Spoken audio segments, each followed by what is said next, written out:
Imaginez un instant. L'acte de soin le plus fondamental qui soit, celui de nourrir une personne affaiblie, pourrait en fait se transformer en une menace mortelle. Ça paraît fou, n'est-ce pas? Eh bien, c'est le paradoxe un peu troublant qu'on va explorer ensemble aujourd'hui, le syndrome de réalimentation. La question peut sembler complètement absurde, on est d'accord. Et pourtant, dans des situations bien précises, la réponse est oui. Nourrir peut être dangereux. Allez, on va voir ensemble comment et surtout pourquoi. Pour bien piger ce syndrome, il faut d'abord revenir au point de départ, à la cause première, la dénutrition sévère. C'est vraiment la toute première pièce du puzzle. Alors, attention, la dénutrition, c'est bien plus que le simple fait d'avoir faim. C'est un état où le corps, à court de carburant, n'a plus d'autre choix que de se consommer lui-même. Les muscles fondent, les fonctions vitales se mettent en veille, en gros l'organisme est à nu et il est extrêmement vulnérable. D'accord, mais comment on pose le diagnostic? Eh bien, les médecins s'appuient sur des critères très précis. On regarde l'indice de masse corporelle, l'IMC, la vitesse à laquelle la personne a perdu du poids et aussi le taux d'albumine dans le sang. Ce qui est super important à noter, c'est que les seuils s'ajustent avec l'âge. Et surtout, ce sont les critères en gras qui tirent la sonnette d'alarme. Quand on est là, ça signifie un état sévère, et donc un risque très élevé de déclencher le syndrome au moment de réalimenter. Et c'est là, précisément à ce moment-là, que tout peut basculer. Face à une dénutrition pareille, notre premier réflexe, c'est de nourrir, évidemment. Mais voilà, cet acte de soin peut, de manière totalement paradoxale, enclencher une réaction en chaîne potentiellement mortelle.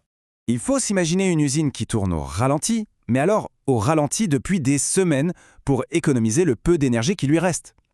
Si d'un seul coup on la bombarde de matières premières en exigeant qu'elle redémarre à pleine puissance, qu'est-ce qui se passe? Tout le système implose. C'est exactement ce qui arrive au corps. Il est complètement submergé. Décortiquons un peu cette cascade métabolique. Pendant le jeûne, le corps s'adapte et produit très peu d'insuline. Quand on réalimente, surtout avec des sucres, ça provoque un pic massif d'insuline. Cette insuline, elle agit un peu comme une clé. Elle ouvre les portes des cellules pour faire rentrer le sucre. Le problème, c'est qu'en faisant ça, elle aspire aussi 3 minéraux essentiels, le phosphate, le potassium et le magnésium. Résultat, le sang se retrouve vidé de ces éléments vitaux. Et c'est cet effondrement qui est si dangereux. Et les conséquences de cette chute brutale sont, comme on peut s'en douter, dramatiques. Le cœur, les poumons, le cerveau, tous les systèmes vitaux sont mis à rude épreuve. Ça peut aller jusqu'à des défaillances d'organes et, dans les cas les plus graves, malheureusement, à la mort. C'est une situation d'une extrême gravité. Alors, la question la plus importante. Qui sont les personnes les plus à risque? Savoir repérer les signaux d'alarme avant même de commencer, c'est vraiment la clé pour éviter la catastrophe. S'il n'y avait qu'un seul chiffre à retenir, ce serait celui-là. Un IMC inférieur à 16. C'est le signal d'alarme absolu. Un patient avec cet indice est immédiatement considéré comme étant à très haut risque de développer ce syndrome. Mais attention, il y a d'autres signaux tout aussi importants. Une perte de poids fulgurante par exemple, ou bien plusieurs jours quasiment sans rien manger. L'alcoolisme chronique est aussi un facteur majeur. En fait, si plusieurs de ces critères sont réunis, le danger est imminent. Et là, chaque geste compte. Bon, alors comment on fait pour éviter ce drame? La réponse, c'est la prudence. Tout repose sur une approche très graduelle. C'est le cœur même de la prévention. La règle d'or, elle est simple et tient dans une petite phrase que les médecins connaissent bien. Start low, go slow. En bon français, ça veut dire commencer bas et y aller doucement.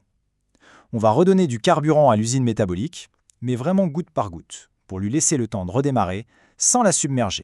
Concrètement, ça donne un protocole très rigoureux. D'abord, on commence avec des apports énergétiques très faibles, bien en dessous des besoins normaux.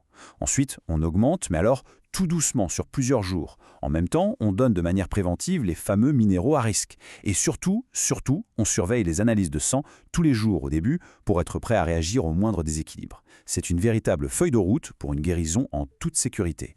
S'il ne fallait retenir qu'une seule chose de tout ça, ce serait celle-ci.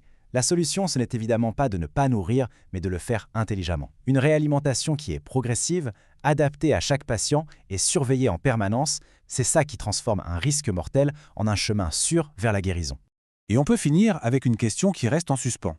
Est-ce que cette connaissance, ce risque, est toujours bien évalué sur le terrain, dans la pratique de tous les jours? C'est la vigilance de chaque soignant qui reste la meilleure des garanties. C'est elle qui fait que l'acte de nourrir reste ce qu'il doit toujours être, un geste qui sauve des vies.